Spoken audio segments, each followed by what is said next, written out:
My name's Simon James. Nice to see you.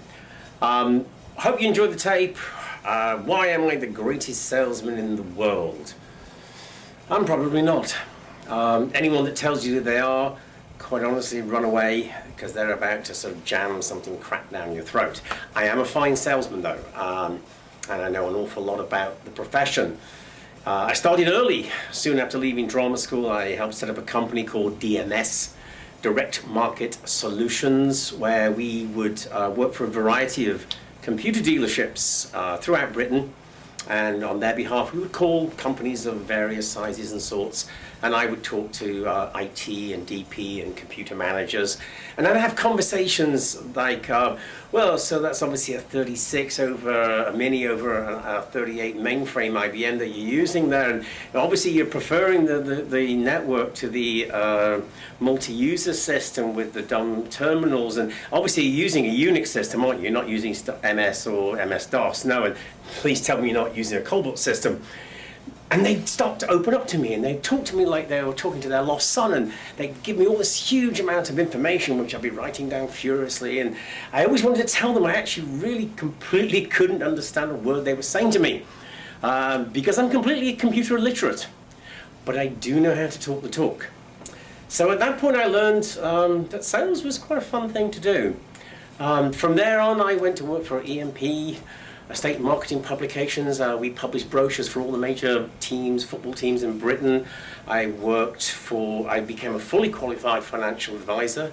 I worked for Save and Prosper, which is the 5th largest insurance company in Britain, and then I went on to work for an independent. I was one time in the top 25 young sales executives in Great Britain. I then moved to Your Fair Country, which was quite fun. Sales has taught me many, many things, and one of the great lessons of sales is to listen. And I would demonstrate my propensity of being able to listen to you right now, but I think it'd make for a rather boring interview, so I won't do that. But when you're talking to a customer, if you listen, they will always tell you, 9 times out of 10, they will tell you how to sell to them. People only ever buy anything for 2 reasons, basically. Greed or fear of loss. They are the 2 basic buying urges any human being's ever going to have. Someone says, oh, well, what about necessity? Well, yes, okay, I need to buy toilet paper to wipe my bottom. But through those 2 selling techniques, I will tell you why 3-ply over 2-ply is a better buy, and why softness and comfort is much better than hard and rough. There's 2 basic reasons why people buy anything, and you need to understand that, and also understand who it is that you're selling to. In life there are 3 basic character types, bolds, analyticals, and emotionals. Somebody could be a bold analytical and an analytical bold, a classic A1 bold. Understand who it is that you're selling to. For instance, if you're a classic A1 bold personality type and I come up to you and say, oh yes sir, oh I so agree with you, oh yeah, absolutely, oh yeah, you are going to walk all over me and stomp on me with hobnail boots, and you will not buy anything from me. If, however, I go in there as a strong A1 bold character type and basically pick a fight from something nothing to do with sales and like slap you around the face and show you I'm as strong as you are, you will buy from me like candy from a man that you've never met before. Understand who it is that you're selling to. And the other great thing is, I learned is, sell to another human being as to how you would wish to be sold to yourself. Never demean to another human being. Never talk down to another person. Never be supercilious. Understand who and treat them with that respect. Never lie. I think to this day you'll never find anyone I've ever sold anything to that would ever say I've told them a lie. Never, never lie. If you have to lie to sell something, then do yourself a favor, don't sell it. Another great lesson, don't ever sell anything you don't believe in. Over here, what have I sold? Everything. I've sold everything.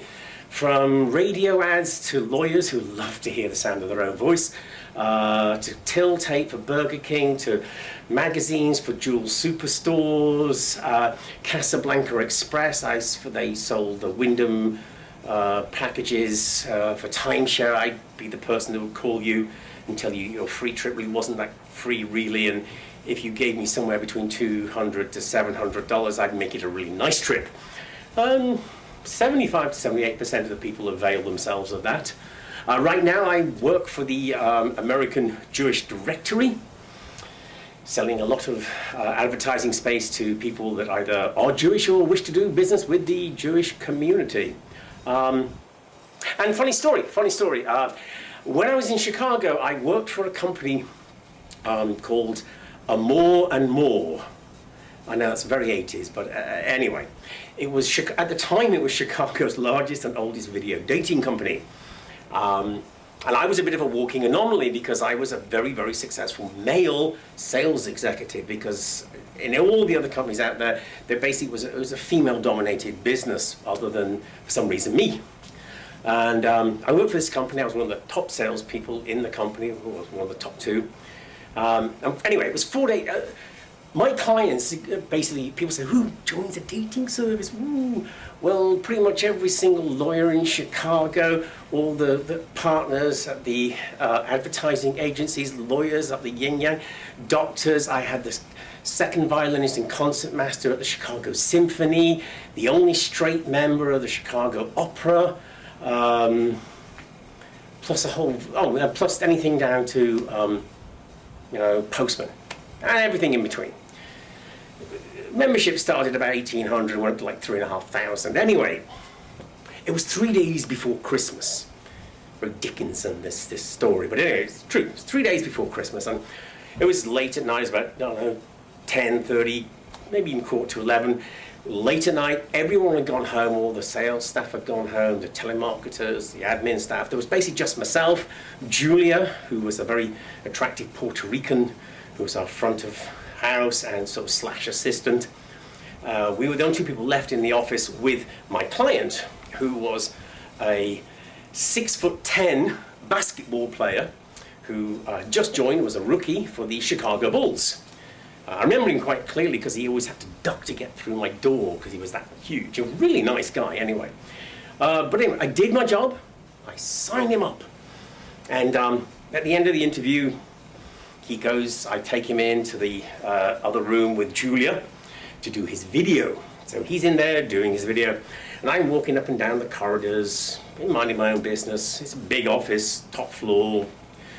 And as I walk past Renee's office, one of my colleagues, I don't know, I just get a sixth sense something's wrong. So the door's slightly open, and so I walk towards the door, and as I open the door, I just knew somebody was behind the door. Don't ask me why I knew, I just did. So I slammed the door open and stormed in, door whacks, and there you go.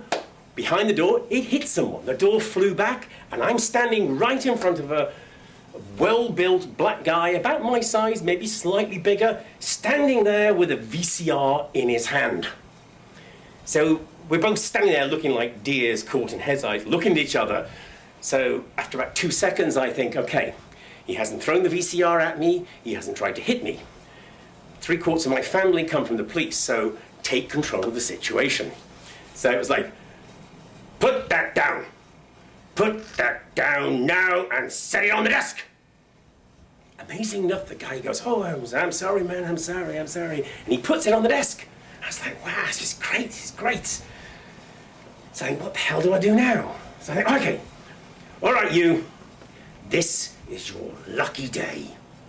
Follow me. So I then get this guy who I've never met before in my life, and he's really rather big, walking down the corridor, straight past the door where the 6'10" basketball player, and he's going chatty, ha ha ha ha ha. I'll walk him straight past the door, right out through the back door, and put him on the elevator. And he's going, oh, thank you, man. I said, get on that elevator. This is your Christmas present. Don't you ever come back here again. He's going, God bless you, man. That's so good of you. Oh, thank you. And the door's closed, and the worst thing is, all I'm thinking is, I'm not as good as you think I am. All I'm thinking is, I can't arrest you now. I've got a 6'10" basketball player in there who won't take this too kindly, arresting one of his brothers, and it's probably going to take me 2 hours with the police, so sod off. So, I wasn't quite as altruistic as he thought I was. So that's one of my funny stories anyway. If you liked this video, my name is Simon James, please contact me. And if you don't, my name is Anthony George Hopkins Clooney. Thank you.